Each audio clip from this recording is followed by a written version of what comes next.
विभिन्न उपयोग और उसका समाज पर प्रभाव अत्यंत महत्वपूर्ण है। यह केवल धन का प्रतीक नहीं है, बल्कि मानवता के विकास में भी एक महत्वपूर्ण भूमिका निभाता है। जब हम सोने की खोज की बात करते हैं, तो प्राचीन सभ्यताओं में इसकी विशेषता की कोई सीमा नहीं थी। यह केवल आर्थिक दृष्टिकोण से नहीं, बल्कि सांस्कृतिक और ऐतिहासिक दृष्टिकोण से भी अत्यंत महत्वपूर्ण था। सोने की अनोखी विशेषताएं और उसकी उत्पत्ति पर चर्चा करना जरूरी है। यह तत्व केवल पृथ्वी पर नहीं पाया जाता, बल्कि इसका जियोग्राफिकल महत्व भी बेमिसाल है। सोने की उत्पत्ति का मुख्य कारण सुपरनोवा की प्रक्रिया है, जिसमें मृत सितारों के मलबे से सोने का निर्माण होता है। यह प्रकृति की एक अद्भुत रचना है, जो हमें सोचने पर मजबूर करती है। धरती के निर्माण के समय सोना और अन्य धातुएं धीरे धीरे ठंडी हुई और धरती की बाहरी परत में जमा हो गईं। यह प्रक्रिया अत्यंत दुरूह थी, लेकिन यह हमारे लिए अनमोल खजाने का रास्ता खोली। प्लेटों के आंदोलन और ज्वालामुखीय विस्फोटों ने धातुओं को कैद खदानों से बाहर लाने का काम किया, जिससे ये कीमती धातुएं सतह पर आ पाईं।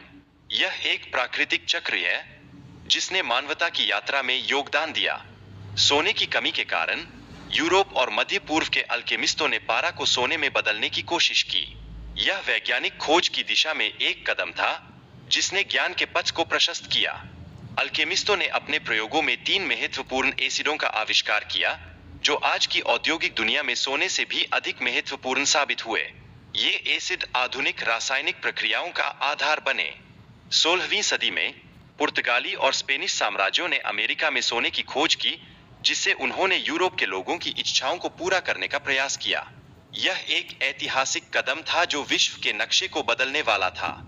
इक्का सभ्यता का विकास हजारों वर्षों में हुआ और वहां की भौगोलिक स्थिति ने लोगों को सोने के प्रति आकर्षित किया। यह उस समय की एक अद्भुत कहानी है, जहां मानवता ने अपने सपनों को साकार किया।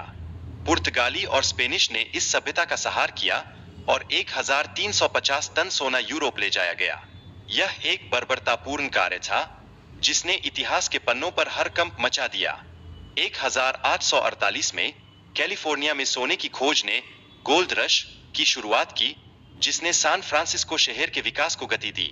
यह एक ऐसा समय था जब लोगों ने अपने भाग्य को खोजना शुरू किया। सोने की खनिज समृद्धि पर चर्चा करते हुए अफ्रीका में कई महत्वपूर्ण सोने की खदानों की खोज हुई, लेकिन अफ्रीका के लोग अपने सोने का लाज नहीं उठा सके।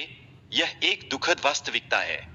सोने की शुद्धता के विभिन्न मानकों पर जानकारी दी गई है, जैसे कि अमेरिका में 14 कैरेट और भारत में 22 कैरेट।